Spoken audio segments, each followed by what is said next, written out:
Can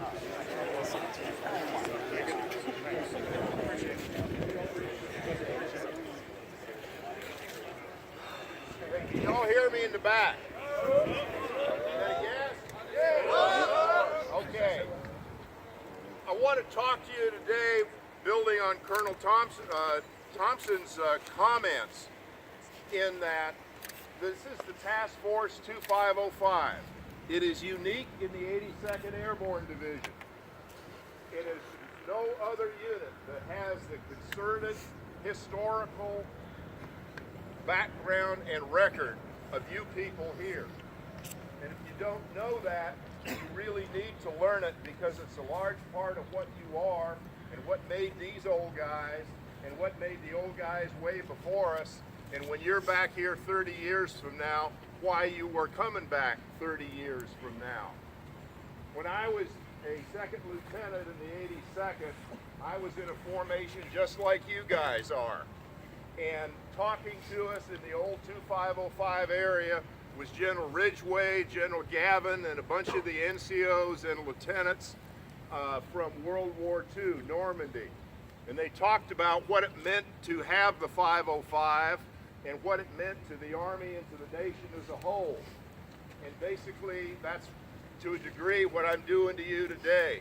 It's really important you understand where you came from, where you are, and where you're going, because you have no idea where you're going. You all volunteered about 4 times to get to this place you're sitting today. You volunteered to join the Army. You volunteered to go airborne. You volunteered for your MOS. And most importantly, you volunteered to go where the President sends you. That's the one you don't sign up for, but it's the hardest part of the contract. That's why 2505 went to Grenada. We'd never heard of the place 3 days before we got on the airplane. You guys have all been to the sandbox. You met people that don't speak your language. You don't understand their culture. They don't understand you. But you brought something supremely important, which is the United States of America and everything that it stands for, which is why you're here. Nobody gives a damn what your color is, what your religion is, what your social standing is. They only care about, can you perform, can you work, can you do your job. Now, you're organized into squads, platoons, companies, battalions, and brigades. That's great, and that's usually how you operate when you're back here at Fort Bragg.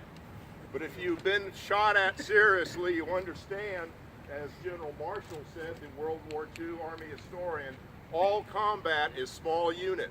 It is basically squads, and it's NCOs. The officers are doing what they're doing, but they're at a distance. If you gotta take a bunker, you gotta take a house, you gotta clear something, it's squads doing it.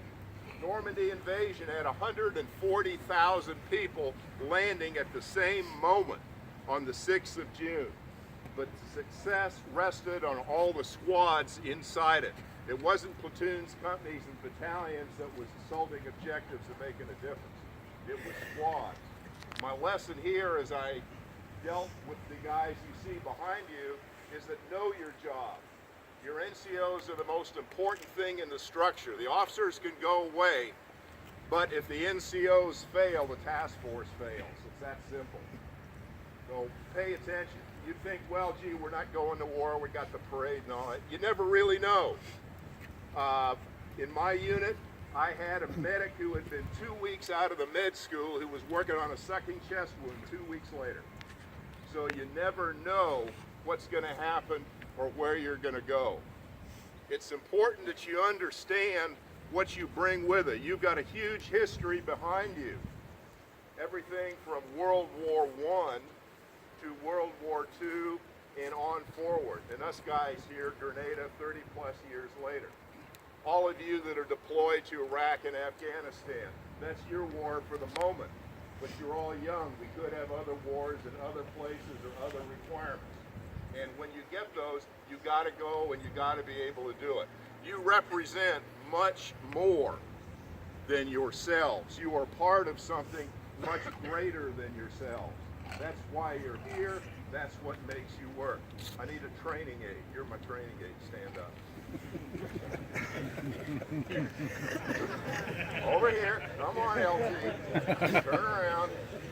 Okay. It's important not only that you understand what you are, but you have to understand what other people see in you and look at you. You bring with you the United States of America and everything it stands for. And that's really important. The people of Grenada were incredibly happy to have us because those Red Berets and that task force got rid of bad guys and fixed their problem and gave it back to them. And they were absolutely overwhelmed with gratitude.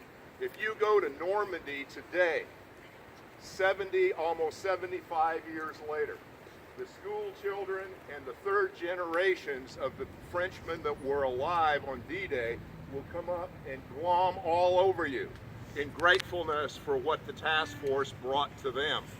You have a long history. It's not just today history, it's the past and what you guys are going to make it and what your successors are going to make it. It's very important that you understand that there are two things that make the core of what you do and what the task force does and why it's important. The first is this right here. Everybody in the world knows what that means. That means roll over or die. And when you bring it to them, the non-combatants and the civilians, whether they will tell you that or not, are glad you came, because you're giving them some hope and some light that they didn't have before. The other thing is this one right here. This is you. This is not 250 million people. You are 1% carrying the rest of the war and the nation for the other 99%. You're the 1%. You carry this, you are this. Everything it means. Each of you has your own understanding of what the United States is all about. But you bring this to wherever it is you go. You have to be successful and you cannot fail. You do not have a choice. Thank you. Great job. Give the lieutenant a round of applause.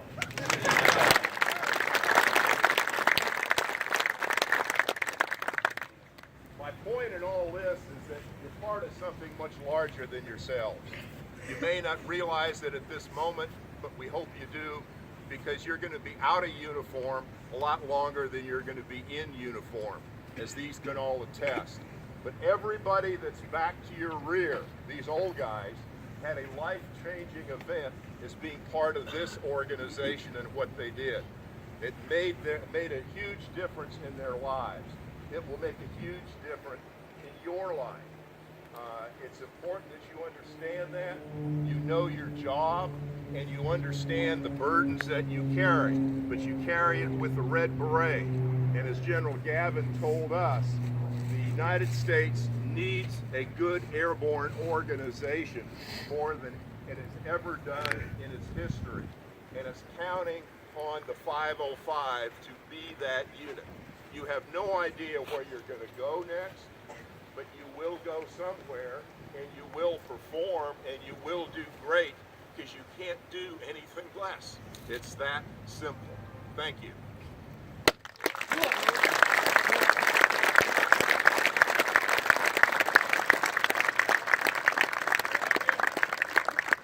Now, you've all heard the term, been there, done that, got the t-shirt, right?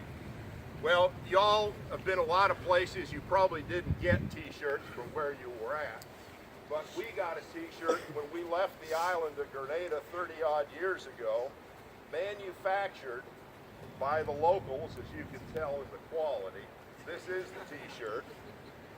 And I want to present it to Colonel Thompson and the 2505 on behalf of the old vets and the old vets that ain't here, and the ones that we're going to have in the future. There you go. We had a different enemy then. But we had to focus everybody. So sometime in the future, you might go to some place where they're really glad you came. And maybe you can have your own t-shirt and give it to the folks that are sitting here 50 years or 30 years from now. Colonel, our pleasure. Thank you very much.